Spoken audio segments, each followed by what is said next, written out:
All right. Welcome back, everyone, to Birching the West. We have a very special guest with us today, John F. McManus, President Emeritus of the John Birch Society. So it's a great privilege to have Mr. McManus on with us today. Welcome, everybody that's here live, and hopefully we'll get a good number of people listening to the recording as well. So welcome, Mr. McManus, and I guess it's a good afternoon for you. For a few of our viewers and listeners, it's good morning. Still morning. You know, it's a good idea to start off with a little of my own background to let people know who I am. I want everybody to know that I started off my relationship with the John Birch Society by being a doubter. I had heard about the society. It was in the news in the early 60s. And I just said, it's too bad that something like this started in my country. I got a chance to go to a meeting, however. And I went to a meeting of the John Birch Society. They played a film of Robert Welch, so I got to see who he was. And then we talked and we had questions, and they had a book table. Well, I was intrigued. They didn't seem to be radical. They didn't seem to be dangerous. So I bought a set of books with a friend that came along with me. We shared a dozen candles, it was called. And I went home and I started reading the books. And these were all books that had been out of print and had been brought back into print by the Birch Society in small, inexpensive fashion. And I got more disturbed as I read each of these books. So I had already committed to being an anti-communist. I had read Whittaker Chambers, and I had read some Catholic publications that were very opposed to communism and so forth. So I didn't have to get over that hump. What I had to get over the hump of was the John Birch Society worth my time?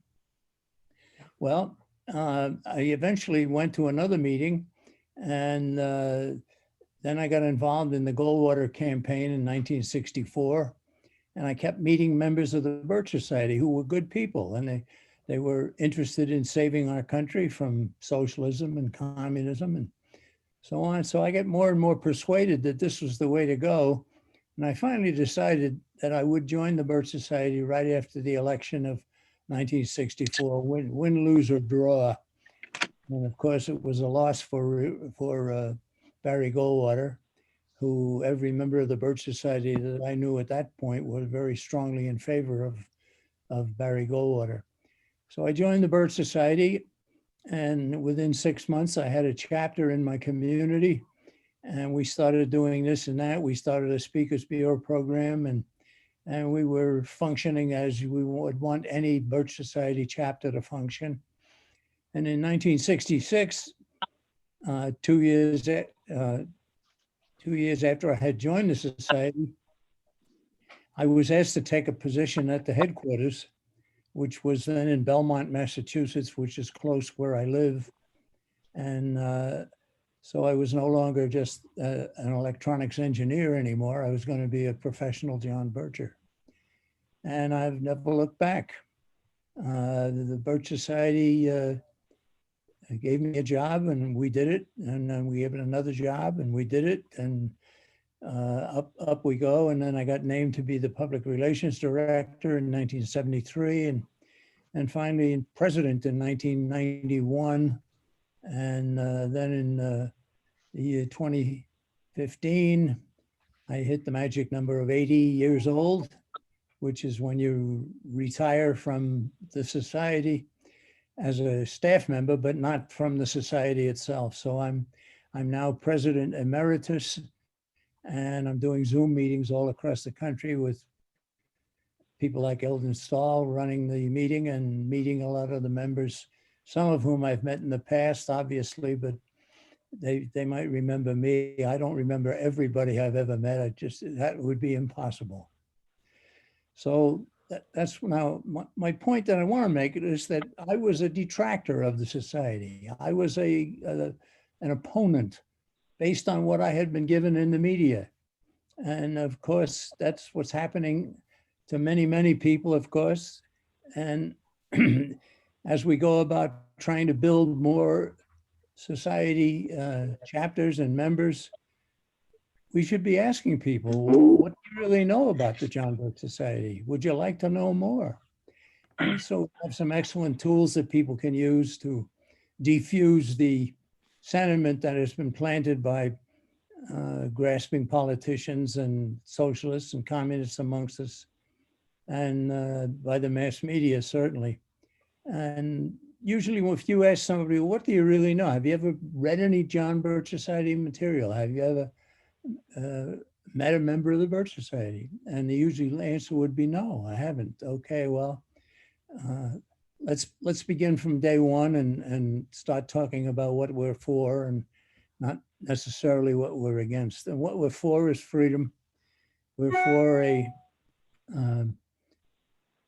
Republican form of government. We're for less government, more responsibility, and with God's help, a better world. That usually raises eyebrows with people and so on. So as I go on these Zoom meetings around the country with the members, I usually say, will somebody guess at what is the thing we need most in the John Birch Society?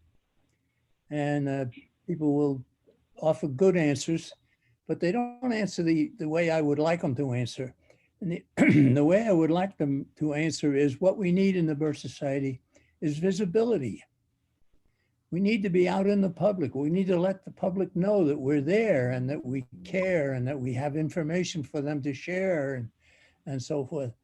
I don't know of any place where this is being done better than in New Jersey, where a coordinator named Kip Webster has got members going to state fairs and street fairs and county fairs and parades, and wherever he can, he gets the Birch Society involved in it.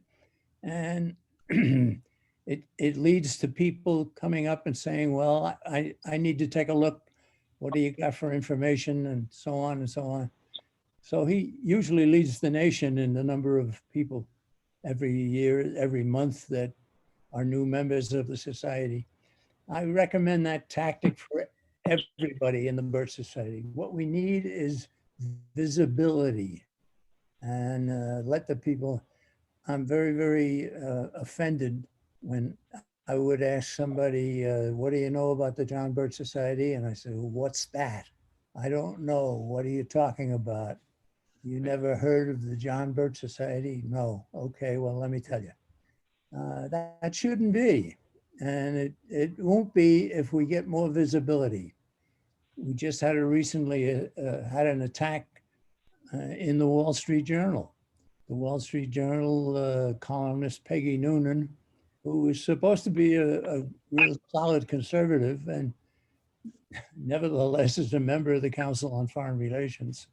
Right. Peggy Noonan said the John Birch Society had faded away. Well, we got a new PR man at the headquarters of the John Birch Society, and he took the bull by the horns, and he's gotten a letter published in the Wall Street Journal combating that attitude and inviting people to take a look at what the John Birch Society is really all about, which is good news. Visibility helps. Yeah, that's right. Well, I've been certainly talking with folks about that, and I think it's starting to catch on. I've certainly been pleased to see in up towards Spokane, the coordinator there, he's been able to build the visibility of the society quite a bit. And surprise, surprise, when people find out about us, they're really happy to find out more and maybe even join. And so things are growing quite a bit. But obviously, if people don't know about us, they're not going to. Right. If they don't know that we exist, then they're concerned. And many Americans are concerned today. They begin to see there's something wrong, more so than at any other time I can remember in the long history of my long history with the society. People are disturbed. Yeah, they are. They really are. So it's good to see, the building of visibility. Of course, I'll put in a plug for we're raising money right now actually for a billboard in Utah, so that'll help. Very good. Yeah, Yes, that'll be fun. yes, it will. Yeah. I can remember the old impeach Earl Warren billboards back in the 60s, right? Yeah, I think it'll be kind of something like that. They got it approved with headquarters this one, kind of like in the old days when well, sorry to use that term, a few years back, let's say, back in the 60s, where they had, how was it? Save the Republic, join the John Birch Society. So kind of a modern version of that. So it'll be neat to see what they come up with. Well, people are concerned today about the coronavirus and the shutdowns of the many businesses and the requirement to wear a mask and can't go out to buy a dinner at a restaurant and so forth. And our freedoms are being taken away from us, and people wonder why. Well, I have in front of me here, I have a copy of an article that was in the Wall Street Journal in April of this year. And that's at the beginning of the coronavirus scare and so forth. Written by a fellow named Henry Kissinger. Any member of the Birch Society, any member of the Birch Society would certainly remember who Henry Kissinger is. The headline on the article is "The Corona Pandemic Will Forever Alter the World Order." That's a lot said in just a single sentence, right? He talks about here that we have to have a change in our relationship of societies with each other. We have to go towards international peace and stability, and it has to be forced on us, right? The world will never be the same after the coronavirus.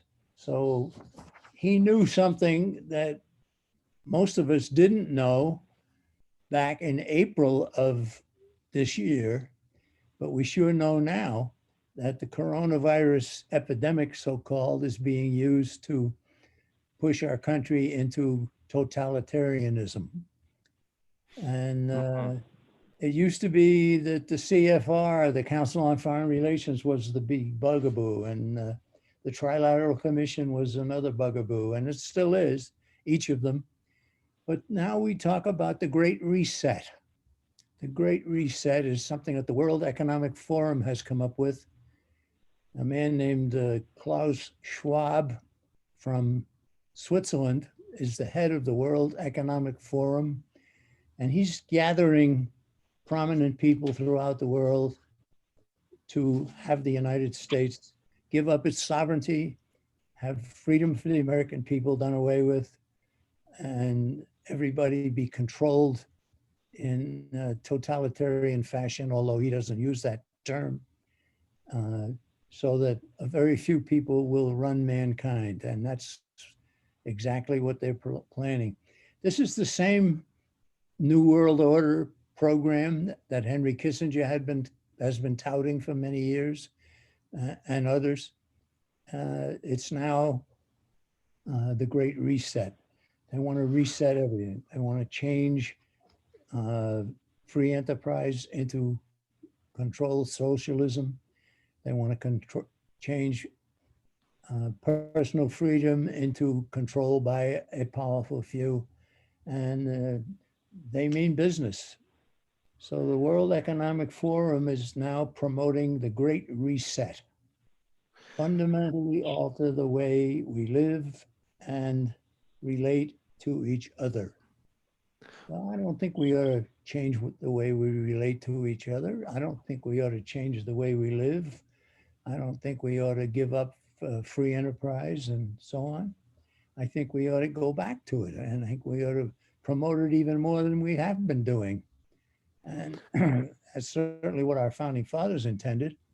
So the World Economic Forum and Klaus Schwab, along with Prince Charles of England, John Kerry of the United States, Bill Gates, of the United States and some of these other prominent people who are really enemies of freedom. Uh, I've been watching John Kerry for a long, long time. John Kerry, of course, is from Massachusetts, and that's where I live.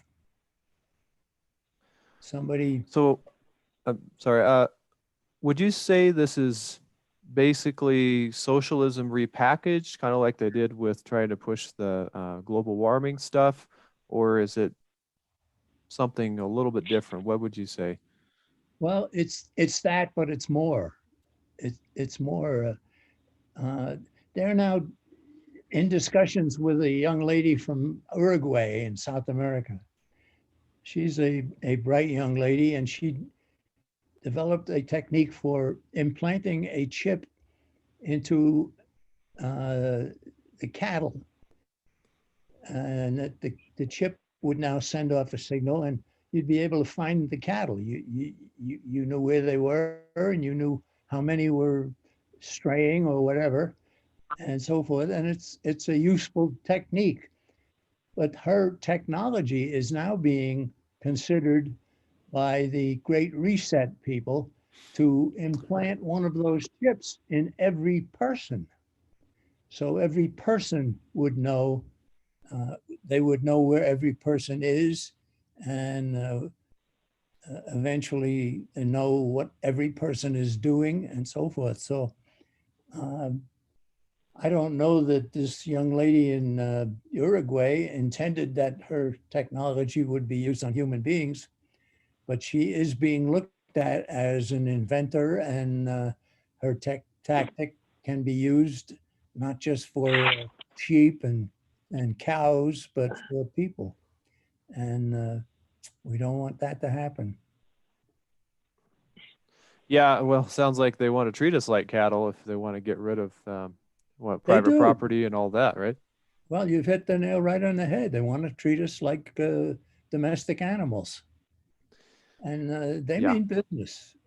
So they were supposed to have a meeting in January in Davos in Switzerland, headed by this guy Klaus Schwab and the World Economic Forum.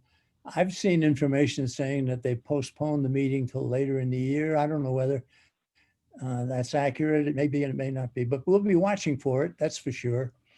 The next issue Hmm. of the New American Magazine will have a comprehensive article by Alex Newman on the subject of the uh,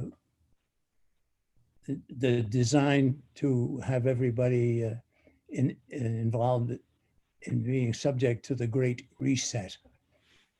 That'll be very interesting. Very good to share with others, I suppose. Oh yeah, I think they'll make reprints of the article right away and ask people to go and share them. Uh, it's another way of Hmm. increasing the visibility of the John Birch Society, sharing literature. Yeah. So Yeah, that could that's be. right. Well, I always get such good compliments on the New American Magazine. It's really, really neat to see that when people realize the quality of reporting it has and everything. So, I, I had a good friend in Washington named Howie Phillips. A lot of members would remember that name. He was the head of the yeah. Conservative Caucus, and he and I became very close friends. He's also from Massachusetts, but he was living down in the Washington suburbs for many, many years. Every time I would get together with Howie Phillips, he would say, Jack, your magazine is so much better than any other publication on the so-called right. Yeah. It's no contest. The New American is far and away the best. And you can take it to the bank. Every time you get an issue, you can use the information you get in that magazine and not have to worry about it being spurious or silly or whatever. So Howie unfortunately passed away not too long ago, but he was a great ally, and he and I were responsible for setting up a coalition to oppose the new North American Union. This goes back a few years when Hmm. one step into world government was to have the United States join with Mexico and Canada into a new new North American Union. And we started publicizing the fact that this is a bad idea. We want to retain our sovereignty. We want to remain friendly with Mexico and with Canada, but we don't want to join with them in what has happened in Europe with the European Union. And Howie Phillips and I were responsible for starting that. And it did quite a good job. And the whole campaign to do that kind of got squashed. It continues to come back, however, and it needs attention. We don't want to have a North American Union. We want to have a United States of America independent. Yeah, that's right. How, with this Great Reset, how would you say the UN plays into that? Is that kind of, are they getting on board with the Great Reset, or is it something Oh, that? yeah. Oh, yeah. Yeah. Leaders of the United Nations are very heavily involved. Sometimes not so obviously, but behind the scenes, this is what they want. The United Nations wants world government, wants control of mankind. I like to show a copy of the flow chart that the United Nations passes out. They have a organizational chart. And sometimes, well, people would ask me, where'd you get that? I said, well, I went into the belly of the beast. I was down in New York and I went down to the United Nations and I walked in and there was a fellow there with a table and he was handing them out. So I looked at one and I said, well, can I have some more of those? He said, well, yeah, how many do you want? I said, oh, give me a couple of dozen. Couple of dozen? I said, oh, yeah, I got a lot of friends that are interested in this. I didn't tell him who I was. Yeah. If Did he you had have an asked me, I assumed would have name called. you went in under? I used to be James P. Quinlan. That Okay. was my name, right? But I don't use that anymore. But anyhow, you go through that organizational chart and you see that the United Nations already has a division set up to control this and this and this and this and this right across the board. And so they are very much in league with the Great Reset. If you ask Klaus Schwab, what does he think of the United Nations? He would tell you he loves it. He thinks it's wonderful. Yeah, I'm right? sure he would. No doubt about that, right? Right. Well, what, Mr. McManus, what do you think would be the best thing somebody could do about what they're pushing about the Great Reset? Well, I think wait for the next issue of the magazine and then get yourself some copies of the article. It'll immediately be offered for reprint. And then start going to somebody, somebody you know, or somebody you work with, or somebody who's a neighbor or whatever. Have you heard about the Great Reset? Great Reset, what's that? Well, let me tell you. They want to control your life. They want to control your body. They want to do away with free enterprise. They want to do away with personal freedom. They want to control you. And this is what the Great Reset is all about. Eldon, I'm going to put a copy of this article from Henry Kissinger in the mail to you. Oh, thank you. And you can make copies wherever you might want to do so. And show that Henry Kissinger, excuse me, he didn't use the term Great Reset.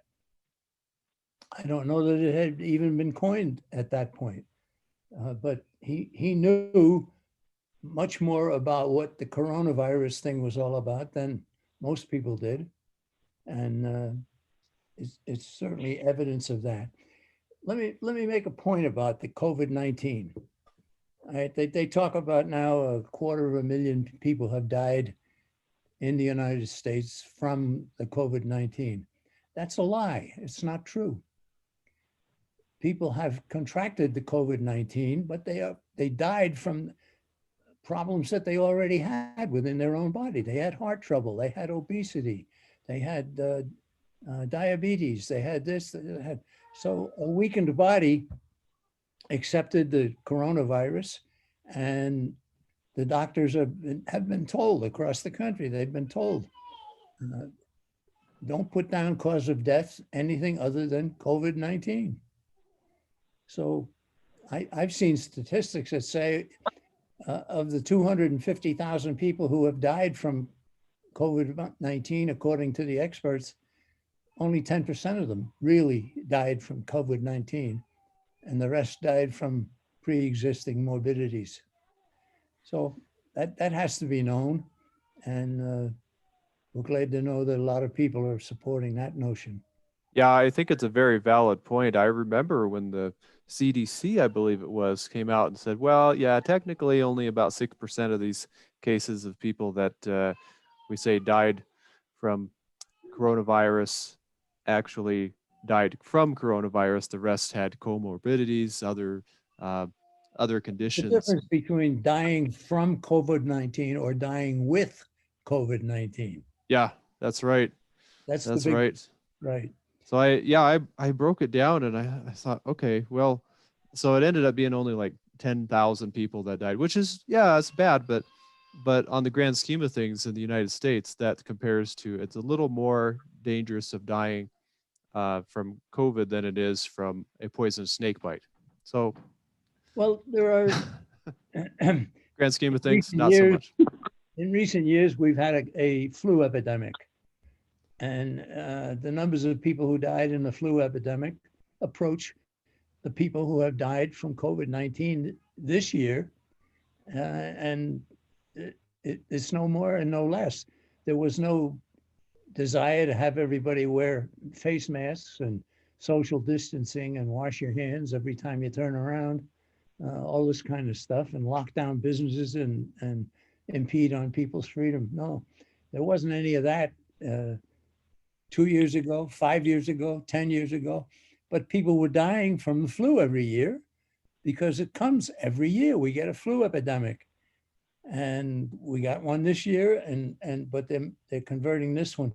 And this is what Henry Kissinger knew.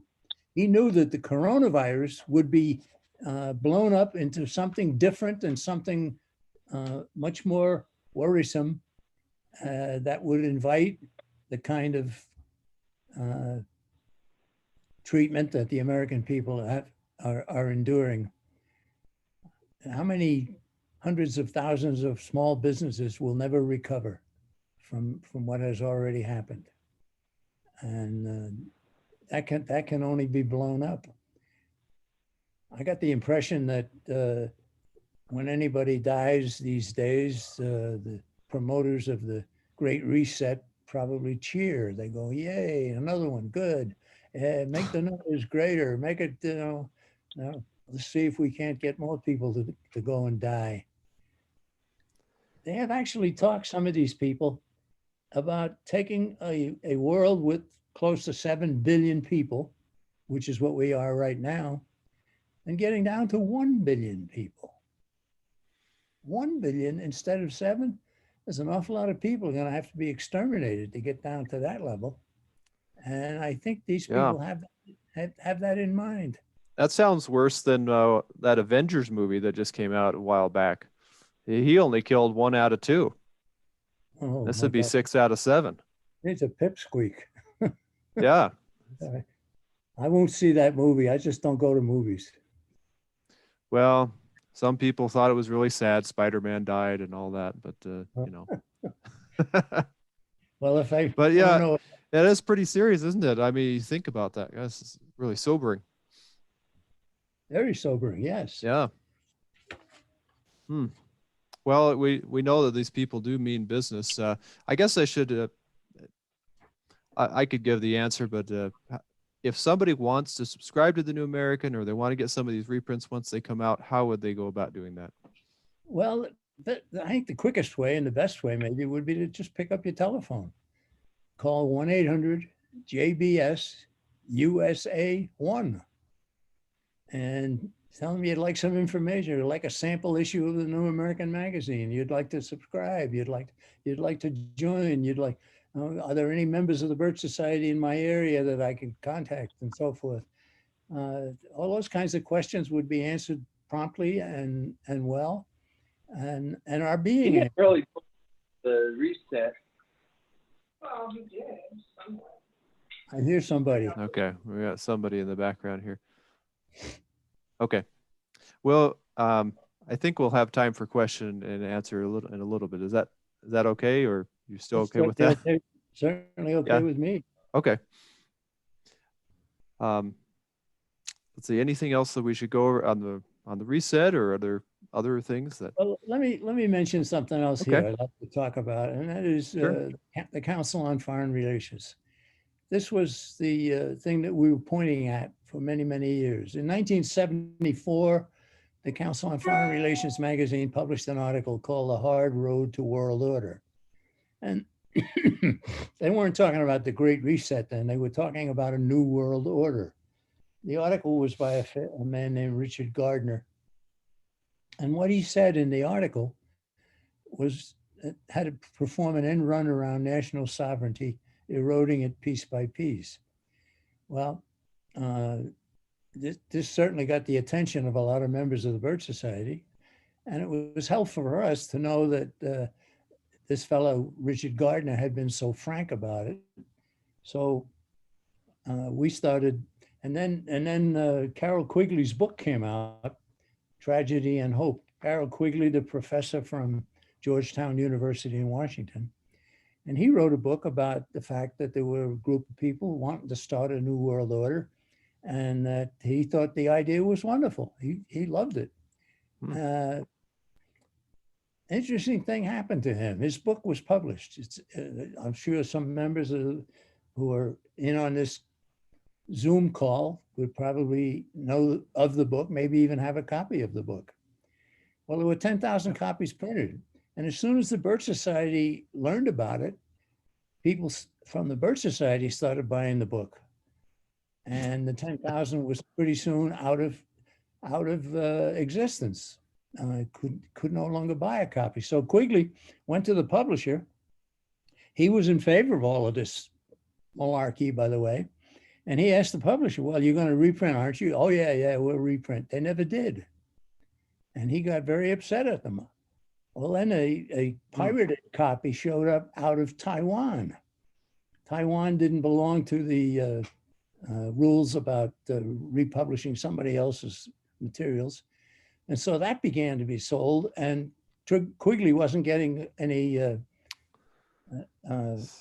cut on the sales of those books. So he got more and more upset. Well, then he ran into a man named Edward Hunter. Edward Hunter was a friend of the John Birch Society, and he had his own little newsletter and so forth. And Edward Hunter is the man who examined the prisoners of war who came back from the Korean War. And he's the man who coined the word brainwashing. He's responsible for that. So that was a big contribution he made. It's a good word, and we certainly know what it means. So when Quigley and Edward Hunter got friendly, Hunter told Quigley about a similar situation he had, where a publisher had published one of his works, and when it was found out that the wrong kind of people were buying it and using it, they wouldn't publish it anymore. They wouldn't make a reprint of it. And he said, this is what happened to you, Dr. Quigley. And Quigley began to understand that. And Quigley began to wonder about all of the stuff that he had been praising, which is in the book Tragedy and Hope, about the conspiracy to rule mankind. And he even used the word conspiracy. And then Carol Quigley passed away. But I wrote a piece for the Birch Society, and it was in the Bulletin and reprinted, about Carol Quigley's change of attitude before his death, and Edward Hunter having a hand in that. Now, whether that could ever happen with a fellow named Klaus Schwab, I don't know. I don't know. I don't think you could ever change the mind of a strong anti-American named John Kerry, or Bill Gates, or Prince Charles of England, who are all involved with this World Economic Forum. And I would hope they'd be repudiated. I would think it would have to be something like happened to Paul of Tarsus. Yeah. Something along that order. Yeah, we need somebody, a lightning bolt on the trip to Damascus. Huh? Yeah, something like that. So, So, wow, that's quite a story though. Sometimes people do change. well, yes, they do, and it takes personal situations sometimes to get, like in Quigley's case. Macmillan Corporation, which is an establishment publication, book publisher, they would not republish his book. They knew it would sell, but Yeah. they still would not republish it. And Quigley got furious. Well, he started asking Right. questions, and somebody steered him to Edward Hunter, and Edward Hunter told him about a similar incident that happened to him, and Quigley's eyes were opened. Right. Right. Yeah. Well, last week we just had a fellow on that went from pretty liberal to conservative, constitutionalist, probably a better term. And so, maybe not as prominent as Quigley, but good to see people do change. So we shouldn't give up on our friends, relatives, whoever it might be that seems to. Well, if John McManus can do an about face Yeah, and there you being a go. chapter of the Birch Society, I think anybody can. Yeah, that's right. But All right. I was always anti-communist, and I just didn't realize that the Birch Society had a handle on it. Right? Right. Right. Yeah, at that time there was a lot of smear going on in the media. So, Well, everybody who's read The Politician knows that it's a terrible indictment of Dwight Eisenhower. yes. You might not know that there's a new monument in Washington, D.C. that was just erected for Eisenhower. Oh, okay then. Well, Your tax that might dollar, be a good place to, open up the book and just kind of say, hey, have you ever considered this little incident about Eisenhower? Anybody? Let's talk about Eisenhower at this monument and see. well, I did a booklet for the society called The Reality and the Myth, and it went into all of the attacks on the society and it showed how ridiculous they were. But one of the things I spent several pages on is the career of Dwight David Eisenhower. So anybody who needs a little information about the new honoree of a monument in Washington, D.C. would be able to find something to say in the Reality and the Myth booklet. Okay. Is that, you're saying it's in the JBS Reality versus Myth JBS, booklet? yeah, it's a booklet that Go to shopjbs.org. Yeah, you can get that on shopjbs.org. Yes. Okay, great. Well, let's see. Should we open up for questions? You ready for that part? Go right ahead. Okay. What I usually ask that folks do, not don't everybody turn on your mic at once because often there's background noise. But if you are ready to ask a question, go ahead and open up your mic or unmute your microphone, ask, and then mute again when you're I have done. a question. Looks like we got Sharon. Hi. Go ahead. Thanks for all you're sharing with us, John. My pleasure. When I think of the Great Reset, in my mind, I think about financial changes, maybe going to digital currency or resetting the value of the dollar. What are the ramifications that you see about financial issues when we talk about the Great Reset? Well, the Great Reset wants to do away with currency. It wants to do away with the dollar. All right. A lesson that has not been learned by many people is that anonymity in the use of money is a major ingredient of freedom. Right? Right. If you have to use a credit card for everything you do, buying and selling, it's recorded, and everybody would know that. Anybody who has access to the records could find out how you're spending your money, where you get your money from, and so forth. So I go back and say it again. Anonymity in the use of money is a major ingredient in freedom. I remember years ago speaking at a John Birch Society council meeting, where the members of the council of the John Birch Society got together, and Robert Welch asked me to speak. I said, what do you want me to talk about? He said, well, you choose your own subject. You tell me what you want to talk about. So I told him I want to talk about the economic aspect of problems. He says, good, do it. So I talked about anonymity in the use of money is a major ingredient of freedom. And the members of the council came up one after another and thanked me for that.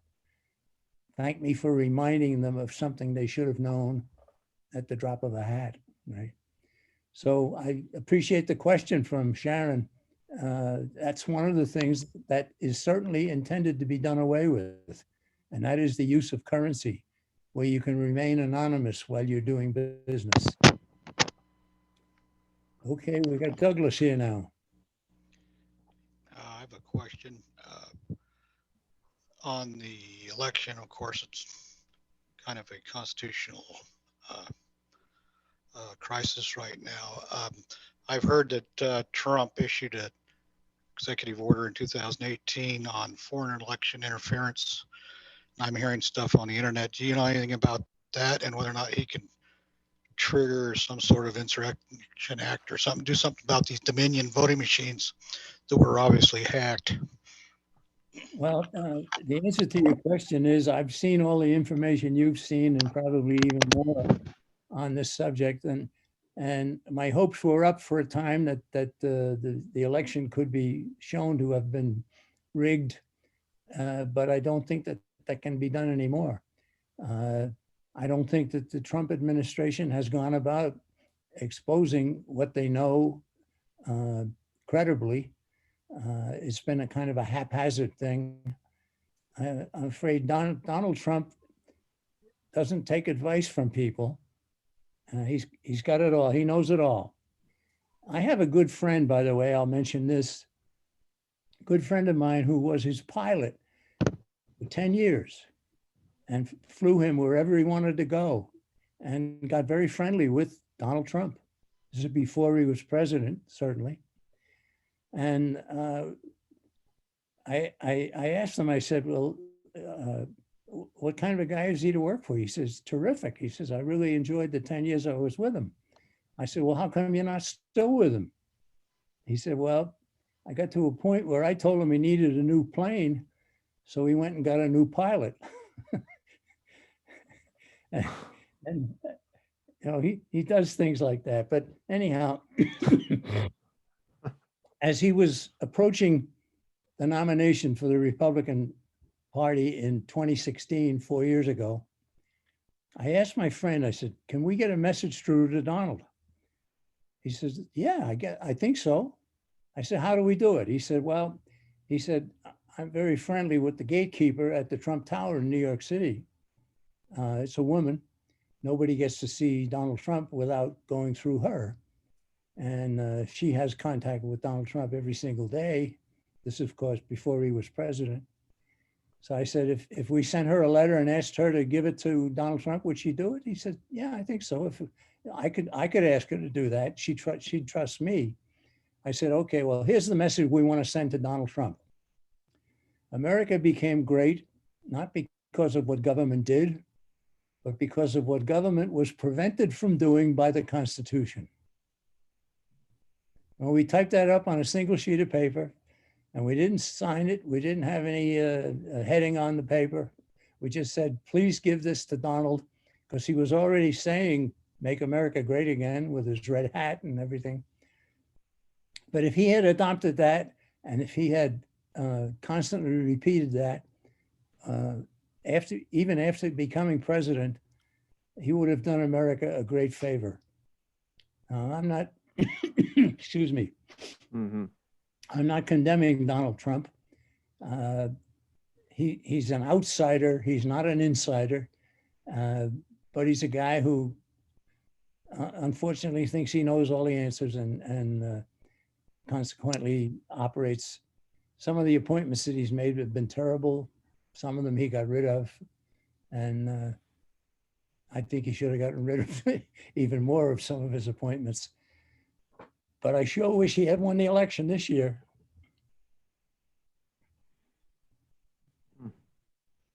All right. Anyone else? Yes, I got a question. When I was a kid, maybe 14 years old, we're watching, I'm from Spanish Fork, Utah. We're watching the parade on the 24th of July, which is a big holiday in Utah. And they had a float go by with a man for the John Birch Society. And there was a woman that said, boy, I'd like to spit on that guy. And I looked at her like, what? Yeah. Why so strong? And I wish that I would have become aware back then, but I didn't join until I was in my 60s. And I really didn't understand why this woman said that. That's something I've never been able to understand until Bliss 2 told me to read Reality versus Myth about John Birch Society. So I read that and I thought that just explained things so well. I thought that for prospective members of the John Birch Society and even for members, that I think that's a pamphlet that everybody should read, because if you have a new member, you give them that pamphlet to read, they kind of understand that when their uncle says, well, the John Birch Society is really a bad group, they understand where that comes from. And I think it kind of helps to kind of bulletproof their understanding of what's going on a little bit, so that when people start giving them a hard time, they are able to kind of withstand the storm a little bit better. I wondered what you might think about that. Well, I agree completely, which is why I wrote the book. Yeah. The reality versus the myth.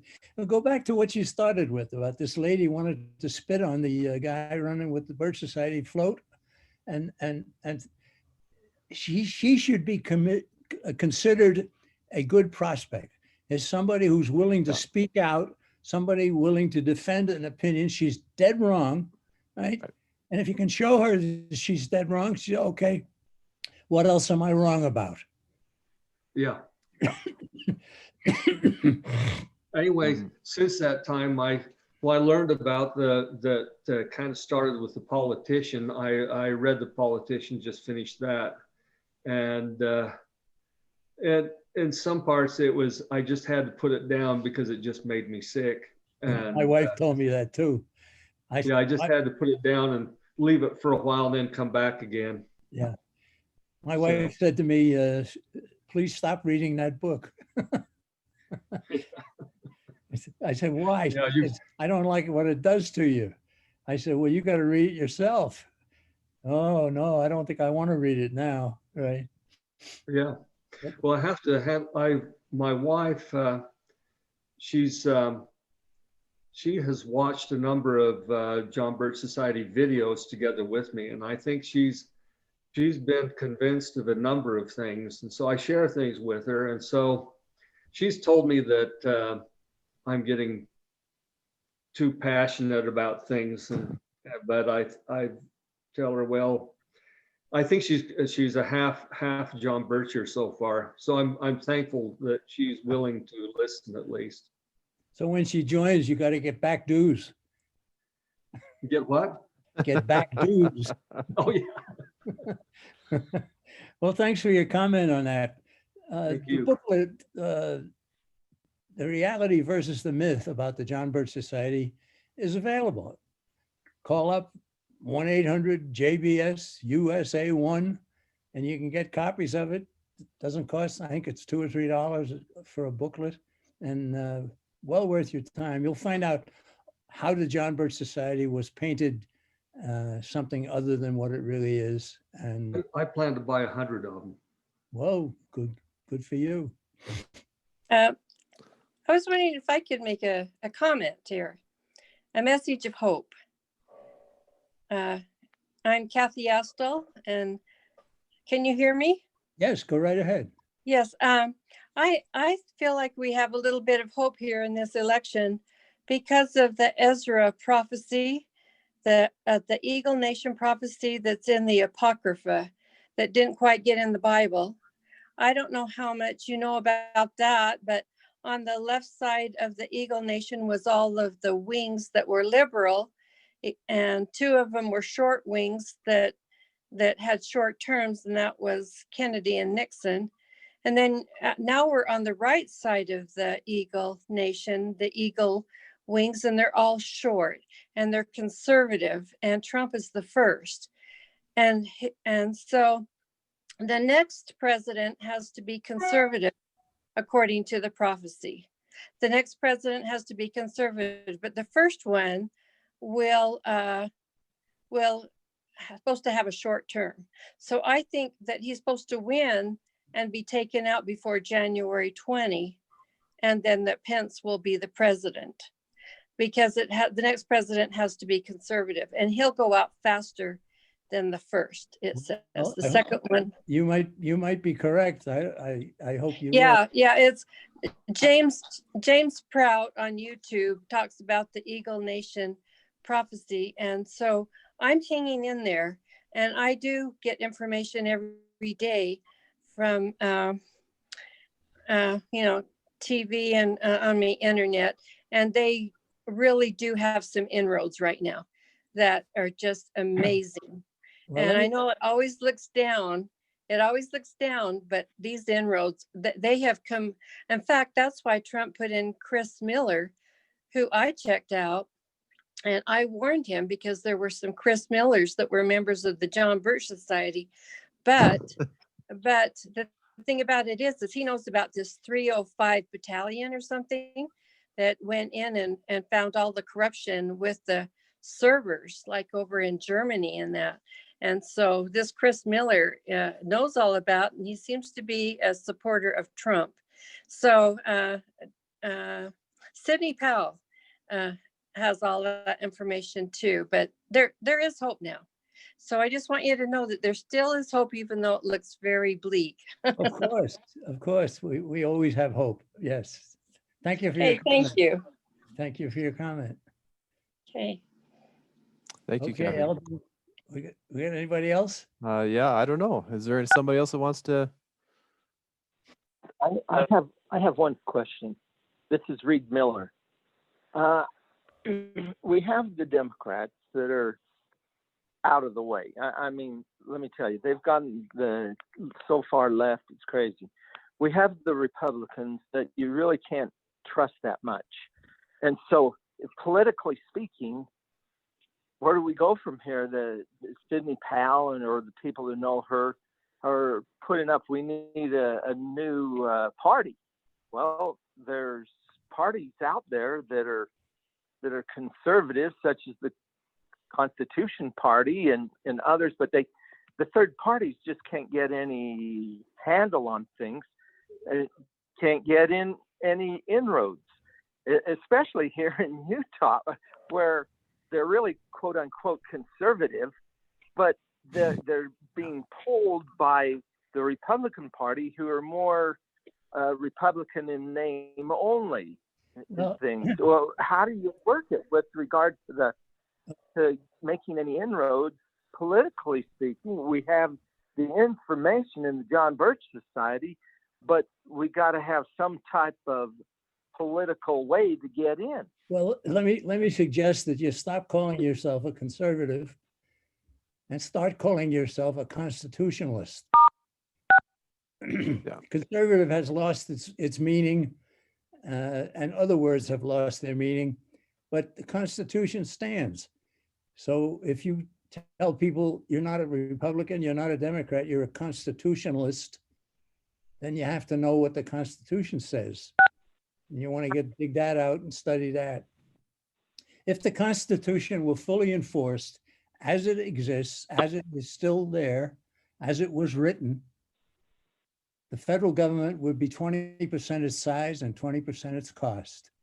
Wouldn't that be wonderful? So we still have the Constitution, right? Most people, of course, they're not teaching this in the schools. Taking over the schools of America was part of the communist program, and they've succeeded in doing that. So what we did, we formed a John Birch Society Information Agency. which is supplanting the schools. We even have our own homeschool program now, Freedom Project Education, which is, by the way, which is booming. Right? They can't handle all the people that are coming to them. Discussed it with the local schools and so on. So I think the first step is to decide not to call yourself a conservative anymore. You're not a Republican, you're not a conservative, you're not a this, you're not a that, you're a constitutionalist. And if there are enough people who begin to say that, there will be a political force that will rise, and it will be led by people who agree and are themselves constitutionalists. That's the way we got to go. But then are those people part of the Republican Party? Because the only ones that can be elected here in Utah are Republicans? Well, I don't think that's necessarily true. I think there've been some Democrats elected in Utah. But anyhow. Well, yes, there are. But what we're saying is that making inroads with constitutionalists, you have to be a Republican here in the state of Utah to get any votes. Well, you can have people want to call themselves a constitutional Republican. That's a good step on the way towards what I was just saying. Yes, no problem there. But the point is, understand the Constitution. There's no authorization in the Constitution for the federal government to have anything to say about education, health, so many other things that have been gummed up by government, and the federal government shouldn't have anything to say about it. So let's get back to that. And if we got back to that, by simply insisting on the Constitution be enforced, when a new Congress will start in January, members of the House and Senate will gather and they will all swear an oath to abide by the Constitution of the United States of America. And half of them don't even know what's in it, maybe more than half. What they want to do is extra constitutional, beyond the Constitution. They want to take control of people's lives. They're setting our country up for a great reset, which is what we started with when we started this program. And that's not what we want. No way. Maybe a related question. You probably knew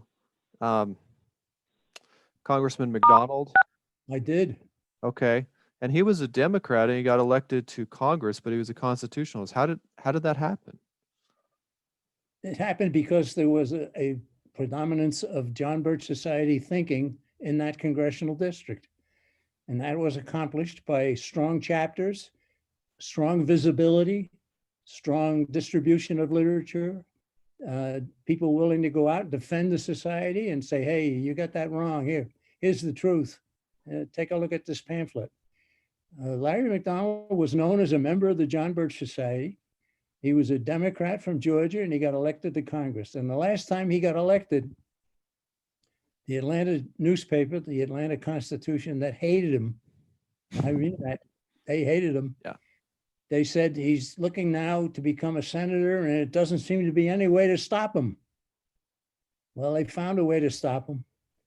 And that was to shoot down the plane he was on. And there's quite a story about that, by the way.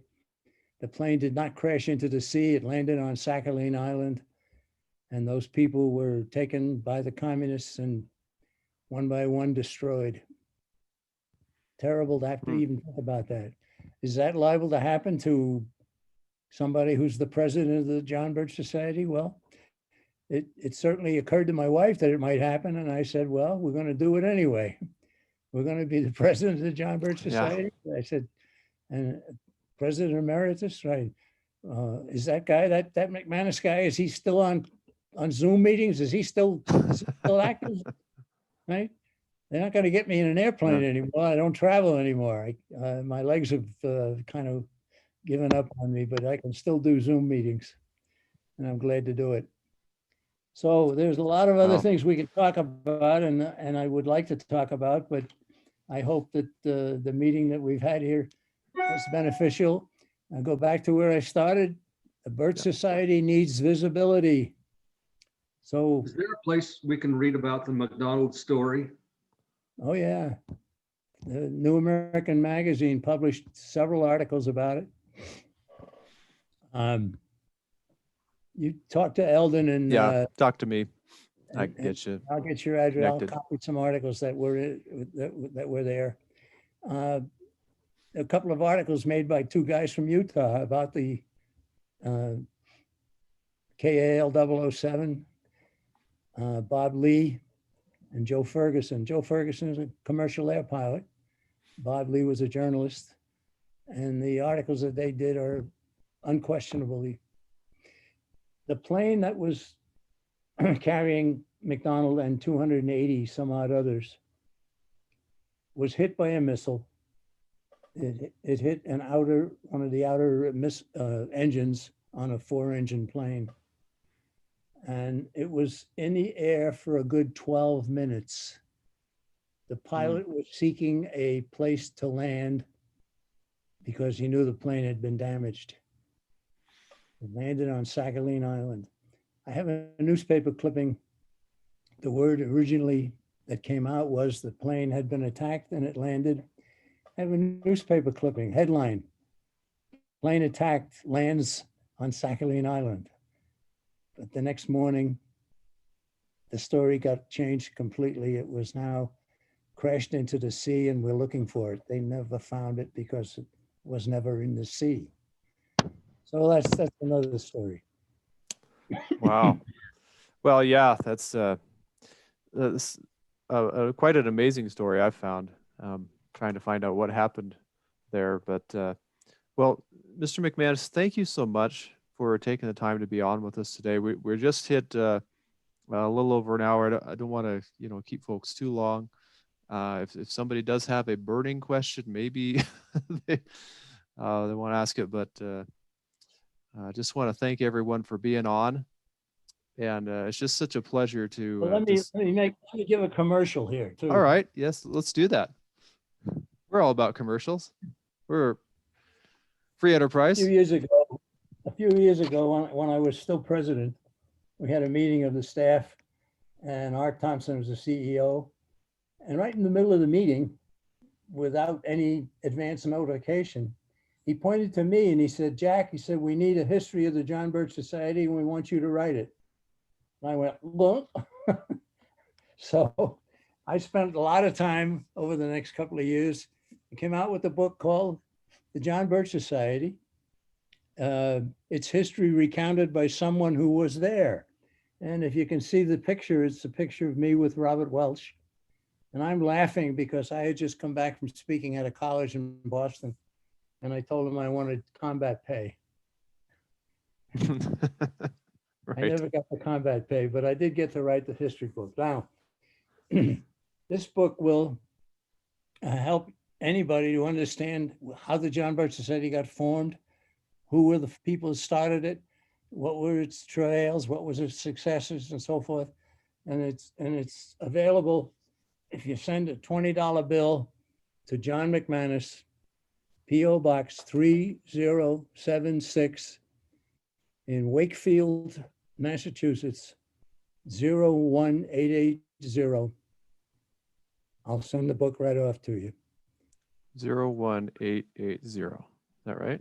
That's right. $20 bill or a check made out to John McManus. The history Okay. book of the John Birch Society. I will put that in when we A send new- a out the new link member to would- this. A I'll new put that member in would there. want to have that. Yeah, I would highly recommend that book. I've read it. Very well written.